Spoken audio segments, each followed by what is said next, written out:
नमस्कार दोस्तों।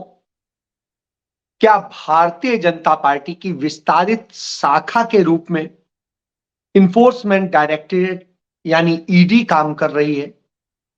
क्या भारतीय जनता पार्टी के लिए वो उनके नेताओं के लिए भूमि कब्जा करने, तमाम तरह के और दूसरे काम करने के लिए है? क्या भारतीय जनता पार्टी के राजनीतिक एजेंडे को लाभ को साधने के लिए है? क्या भारतीय जनता पार्टी के लिए एक कमाई का साधन बन गया है? क्या भारतीय जनता पार्टी के लिए एक डर का, एक दबाव का माध्यम बन गया है? मैं ये सवाल इसलिए खड़े कर रहा हूं क्योंकि वैसे तो ये सवाल बड़े लंबे समय से खड़े हैं, लेकिन ये सवाल अब आधिकारिक रूप से खड़े कर दिए हैं और वो खड़े किए हैं तमिलनाडु के एक ब्यूरोक्रेट। तमाम ब्यूरोक्रेट इस दौर में अपनी रीढ़ झुका चुके हैं। तमाम पूर्व ब्यूरोक्रेट इस समय रेंगने लगे हैं और तमाम जजेज इस दौर में शरणागत हो चुके हैं। ऐसी स्थिति में यदि एक टैक्सेशन का कमिश्नर चिट्ठी लिखता है राष्ट्रपति को, तमिलनाडु में जीएसटी कमिश्नर जो है वो एक चिट्ठी लिखता है देश की राष्ट्रपति द्रौपदी मुर्मू को, और वो जो है वो मुर्गन वो चिट्ठी में लिखते हैं, क्या भारतीय जनता पार्टी की विस्तारित शाखा के रूप में ईडी काम कर रही है? और अगर नहीं कर रही है तो ऐसा क्यों हो रहा है कि भारतीय जनता पार्टी के एक नेता से विवाद होने के कारण वह एक भूमि पर, गरीब दलितों की भूमि पर कब्जा कर रहा था, और उस कब्जे का विरोध करने के कारण एक 72 साल के, एक 67 साल के दलित किसान को ईडी का नोटिस आ गया? उनके पास में कुल जमा 6.5 एकड़ भूमि है, और कृष्णन है और एक कन्हैया है, इनके पास, दोनों के पास 6.5 एकड़ टोटल जमीन और एग्रीकल्चर लैंड। इसमें कौन सा उन्होंने जो है मनी लॉन्ड्रिंग कर दी या कौन और क्या कर दिया? तो इस तरह का नोटिस सिर्फ इसलिए आ जाता है क्योंकि भारतीय जनता पार्टी का एक नेता उनकी जमीन पर कब्जा करना चाहता था, उन्होंने कब्जा नहीं करने दी और उसका विरोध किया। बस इस बात पर उन्हें ईडी का नोटिस आ गया, और ईडी के नोटिस में एक बहुत बड़ी चीज जो लिखी है, उन्हें हिंदू द्रोही के तौर पे दर्शाया गया है। इससे ज्यादा और बुरी स्थिति क्या हो सकती है? तो भारतीय जनता पार्टी की विस्तारित शाखा यानी एक्सटेंडेड ब्रांच की तरह ईडी काम कर रही है। उन्होंने यह भी मांग की कि इसकी प्रमुख जो निर्मला सीतारमण है उन्हें बर्खास्त किया जाए, क्योंकि वो नेता उनका भी क्लोज। तो इस तरह की तमाम सारी बातें आती हैं। जब बातें आती हैं तो निश्चित रूप से दुखद हालात होते हैं। लोकसभा चुनाव को लेकर के तमाम सारी तैयारियां हो रही हैं, तमाम सारे दल अपने अपने ढंग से जुटे हुए। ऐसी स्थिति में झारखंड के मुख्यमंत्री जो आदिवासी समुदाय से आते हैं और आदिवासियों के लिए संघर्ष करने का उनके परिवार का इतिहास है, और उन्होंने लंबे समय तक उसके लिए संघर्ष किया है। जिन्होंने आदिवासियों के लिए इतना संघर्ष किया हो, जिस परिवार ने किया हो, उस परिवार को जिस तरह से डराने, धमकाने और करने का खेल चल रहा है, वो अपने आप में चिंताजनक है। निश्चित रूप से आज देश की राष्ट्रपति के पद पर द्रौपदी मुर्मू बैठी हुई हैं। वो एक सिंबॉलिक पद पर बैठी हैं, जिस पद के जरिए वो यह भी कहने की स्थिति में नहीं है कि गलत मत करो, सही मत करो। जब दलित और आदिवासियों पर पेशाब की जाती है, उनके मुंह से आवाज नहीं निकलती, वो एक उस पर कॉग्निजेंस नहीं लेती। और जब आदिवासियों के जंगल काट दिए जाते हैं, जल जमीन जंगल पर तमाम पूंजीपति कब्जा करते हैं, तब भी वो नहीं बोलती। लेकिन जब कोई उनके बारे में यदि सवाल कर देता है तो उन्हें तकलीफ हो जाती, पूरी भारतीय जनता पार्टी को तकलीफ हो जाती। चलिए, होनी भी चाहिए। लेकिन अब जब एक आदिवासी और उससे जुड़े हुए लोगों को कैसे परेशान करने के लिए ईडी का उपयोग हो रहा हो, तो निश्चित रूप से चिंता का विषय होता है। आज हेमंत सोरेन के तमाम करीबियों, उनके सलाहकार समेत सबके यहां ईडी की रेड चल रही है। चलिए, कोई बात नहीं, यदि उन्होंने गलत किया है, ईडी की रेड होनी चाहिए थी। लेकिन ईडी की रेड तो मनी लॉन्ड्रिंग पे होनी चाहिए थी। यहां मनी लॉन्ड्रिंग का तो कोई मामला ही नहीं। पहले आप ये तो प्रूव कीजिए कि उन्होंने कोई करप्शन किया है, और जब करप्शन किया ही नहीं है तो फिर ईडी की रेड कैसे है? क्योंकि ईडी सेल्फ एफआईआर तो दर्ज नहीं करती है। लेकिन जो निजाम है हमारा, वो कुछ भी करा सकता है, तो और कुछ भी होता है। तो उस स्थिति में जिस तरीके से उनके यहां रेड हुई, उसमें एक सिपाही के यहां रेड हो रही, और उस सिपाही का बड़ा अजीब सी स्थिति है कि जिसको कहा जाएगा कि सिपाही के यहां से क्या ये खोज रहे हैं, समझ में नहीं आ रहा है। दूसरी तरफ उनके जिस सलाहकार के यहां उसके लाकर तोड़े जा रहे हैं, सब कुछ किया जा रहा है, ये वो ऐसे ही है कमोबेश जैसे छत्तीसगढ़ में जब चुनाव चल रहा था, उस दौर में वहां के मुख्यमंत्री के सलाहकार समेत सबके यहां रेड की जा रही थी। चुनाव खत्म हो गया, रेड खत्म हो गई, महादेव ऐप का शोर खत्म हो गया। जो महादेव ऐप खुद भारतीय जनता पार्टी के नेताओं ने बनवाया था, झूठे, और तमाम ईडी ने झूठे बयान मीडिया में जारी करवा करके किस तरीके से वहां कांग्रेस पार्टी को चुनाव में नुकसान पहुंचाया और उसे भ्रष्ट दिखाया, उसका कितना नुकसान हुआ। बहरहाल उससे कोई मतलब नहीं। चुनाव आयोग भी शांत था और दूसरे भी शांत थे। न्यायपालिका से हम कोई उम्मीद नहीं करते। तो ऐसी स्थिति में ये सारे खेल हो रहे थे। जनता जब तक सच को समझे, जाने, बूझे, तब तक ये खेल हो जाते हैं। इसी तरीके से अब झारखंड में एक खेल चल रहा है कि झारखंड का जो मुख्यमंत्री है वो जनता के बूते है, वो वहां के आदिवासियों के बूते है, उनका मसीहा है। इसलिए उनको खत्म करने का पूरा खेल चला जा रहा है, और उसके लिए तमाम पूंजीपतियों से लेकर सब लगे हुए। ये खेल वैसा ही है जैसे उस वक्त आपको याद होगा, चुनाव का ही वक्त था, धीरज साहू के यहां छापा मारा जाता है। उनके परिवार के लोगों का जो बिजनेस है उसमें छापा मारा जाता है, और उनका बिजनेस, कोई भी बिजनेस कांग्रेस शासित राज्य में नहीं, और वो कांग्रेस के राज्यसभा सदस्य हैं। उनके तमाम आरोप कांग्रेस पे मढ़ दिए जाते हैं। तो भाई, जब कांग्रेस शासित में उनका कोई काम ही नहीं, तो कांग्रेस तो कोई लाभ दे नहीं सकती। और उनका 125 साल पुराना बिजनेस है, और सेम बिजनेस है जो 125 साल पहले था, अंग्रेजी हुकूमत के दौरान से। तो जितनी पुरानी संघ की पैदाइश नहीं है, उससे ज्यादा पुराना उनका बिजनेस था।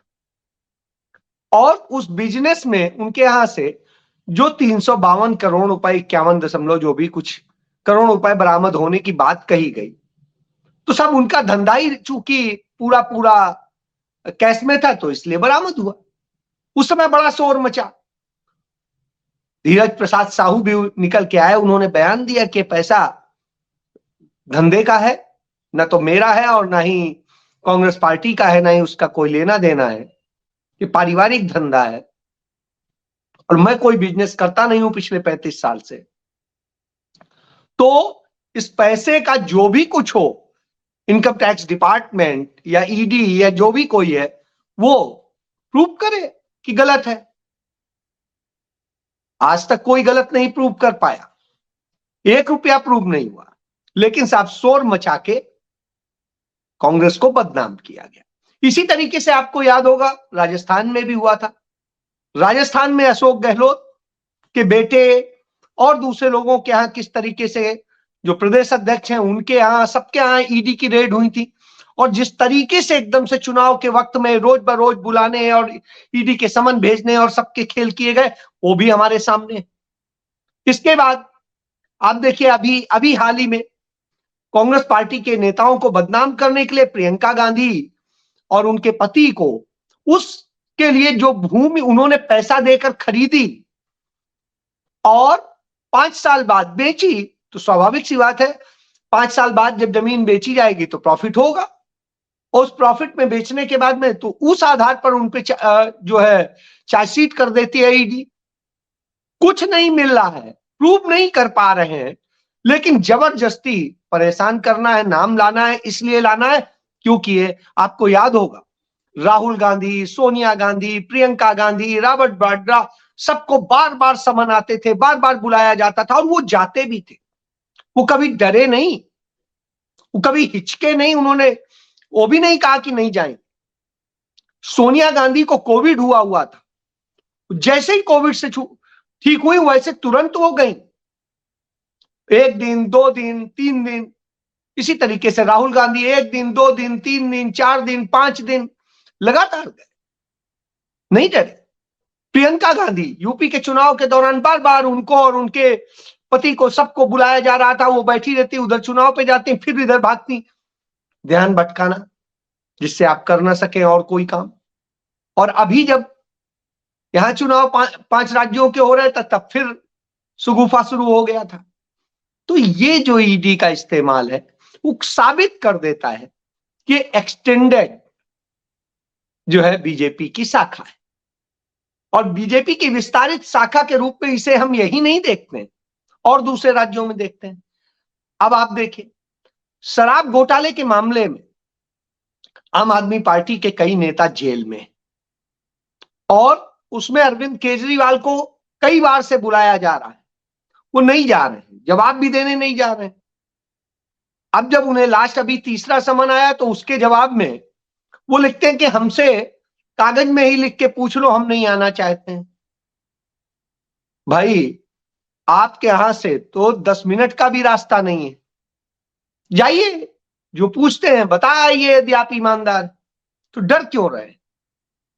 ये डर अपने आप में बता देता है कि आप कहीं ना कहीं कुछ गलत है, और यदि गलत नहीं है तो आपको राहुल गांधी की तरह, सोनिया गांधी की तरह, प्रियंका गांधी की तरह जाना चाहिए और डंके की चोट पे बोलना चाहिए।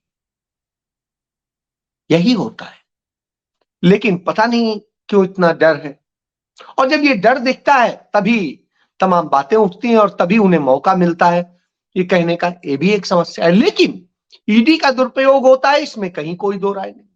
ये साफ साफ दिखाई दे रहा है, जो उन 2 किसानों को नोटिस और उस सिपाही के यहां ईडी की रेड, वो अपने आप में इस बात को दर्शाता है। चलिए इन सब बातों से अलग बात करते हैं। ये सब हो रहा है, चुनाव जीतने के लिए तमाम ड्रामे किए जा रहे हैं।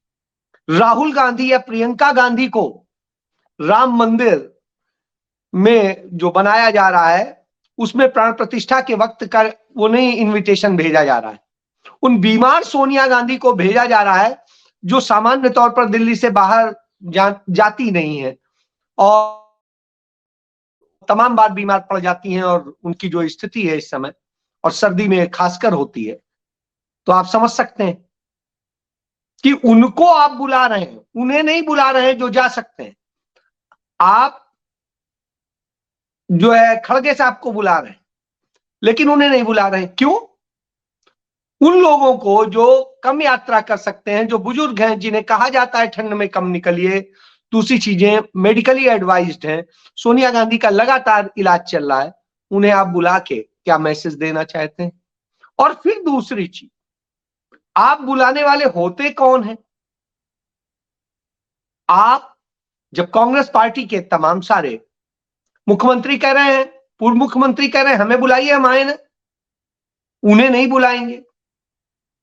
शिवसेना उद्धव ठाकरे कहते हैं हमें बुलाइए हम आएंगे, हमारा तो बनाने में योगदान है। लेकिन साहब हम किसी के बुलाए पे आए, क्यों आए? आप क्या भगवान के ठेकेदार हो? नहीं हो।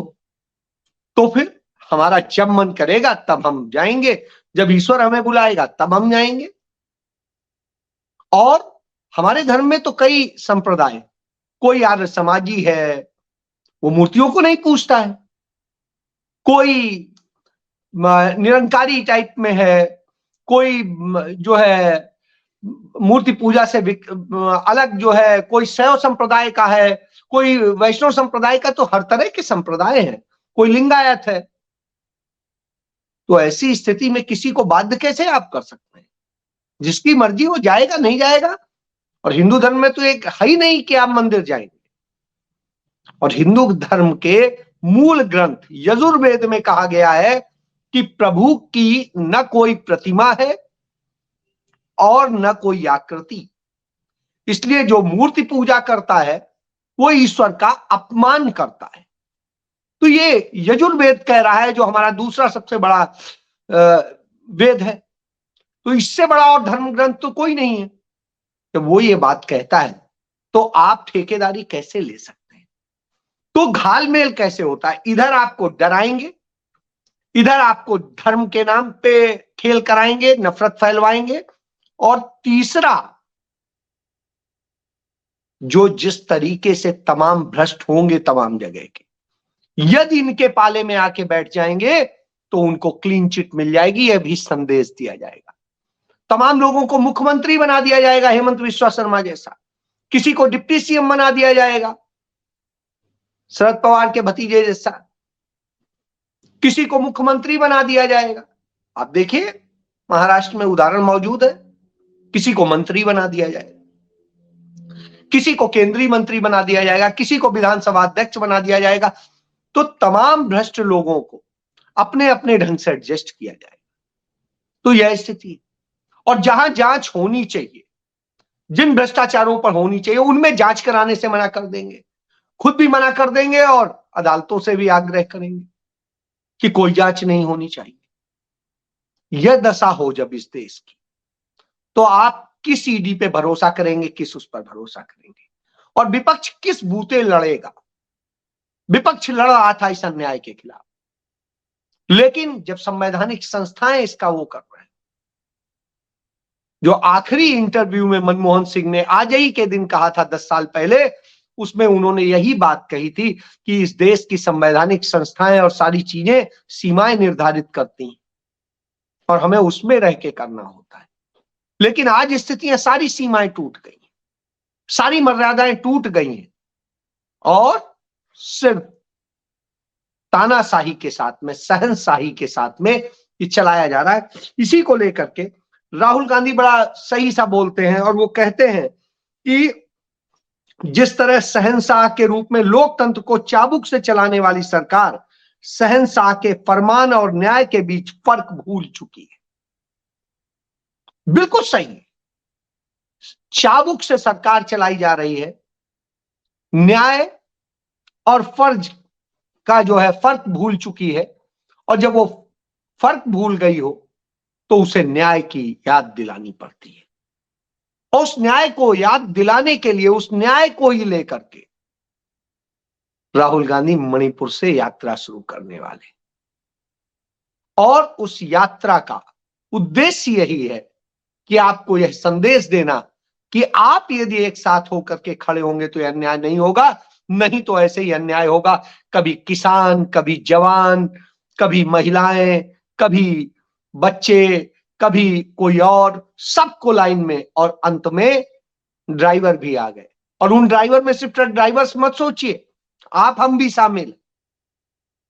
कोई हमें छोटा सा एक्सीडेंट होने पे मारने लगे तो हम भागे यदि बचाव में, तो साहब मुलजिम बन जाएंगे, उसके 10 साल की सजा खानी पड़ेगी।